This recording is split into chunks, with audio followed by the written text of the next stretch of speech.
И какво става, хора, и добре дошли в днешния клип на Цветанов Car Review.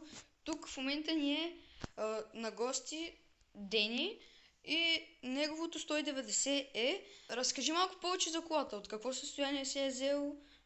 Значи колата, като я взех, беше в много лошо състояние. Нищо нямаше, поне даже почти цялата беше ръждясала, праговете бяха изгнили, спойлер нямаше. Ето както си представяте, една сива ръждясала. А ливарито по твоя идея ли е правено? Не, по на един майстор.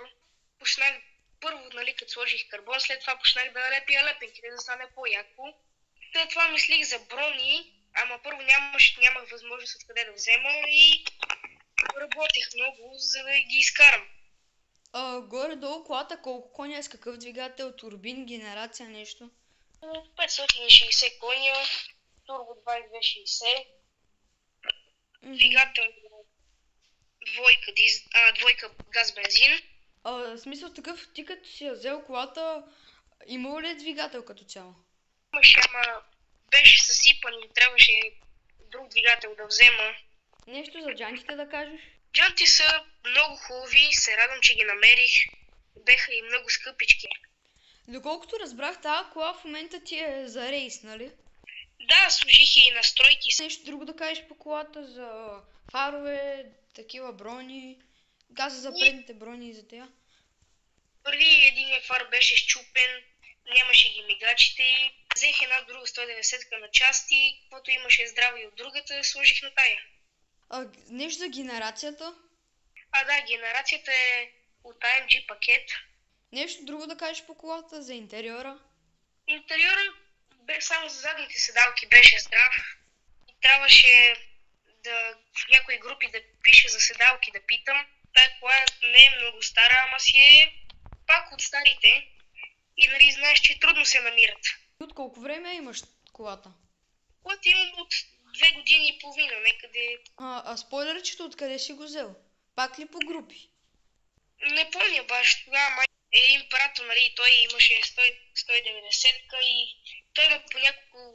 Неговата е по-направена и той има повече части и ми я даде. Значи тази кола в момента няма никакви регистрации в КАТ, просто си я направил за кеф да си я караш примерно събота и неделя и някакви такива по пистата, не ти е направена за дейли, смисъл да я караш всеки ден. Я карам повечето на рейс и с улиците не. Дизайнът, между другото, е много интересен, на мен много ми харесва, така че ево на дизайнера, който е направил. Сега ще ви покажем, хора, на пистата как върви. Айде сега. Казах ви, че върви. Върви много. Като за 560 коня. Претапицирал ли си самата кола? Нещо, смисъл? Тавани, тук таблото? Тапицерията не, тя си беше за разлика. За много добре си беше здрав. В смисъл колата, в смисъл предишният собственик българин ли е бил някакъв, или от някакъв внос от Германия? Той беше българин, само че беше по-стар човек и нали знаеш, че повечето по-стари не се държат за колите си. Седалките в какво състояние са дошли? Да, си беха здрави, само че дето беха мръснички. Купих това нещо като суха пяна от един сайт. Измихме ги, намокрихме ги, изтъркахме със сухата пяна и оставихме да изсъхнат и станаха перфектни.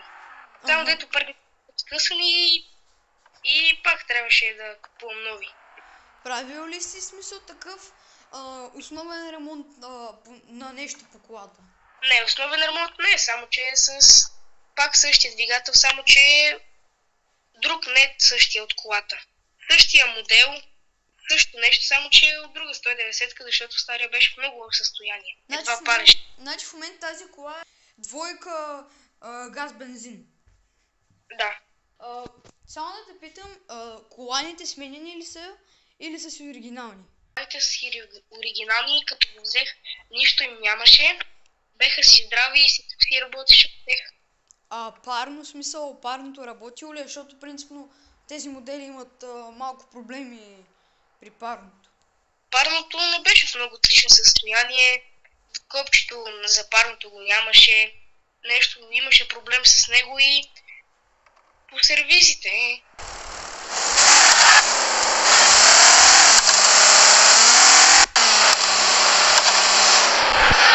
това беше от мен, хора. Надявам се клипа да ви е харесал. Сега на екраните ви ще излезат и двата тиктока, моя и неговия. Моля ви, абонирайте се и пишете в коментарите, ако искате ревю на ваша кола. Чао!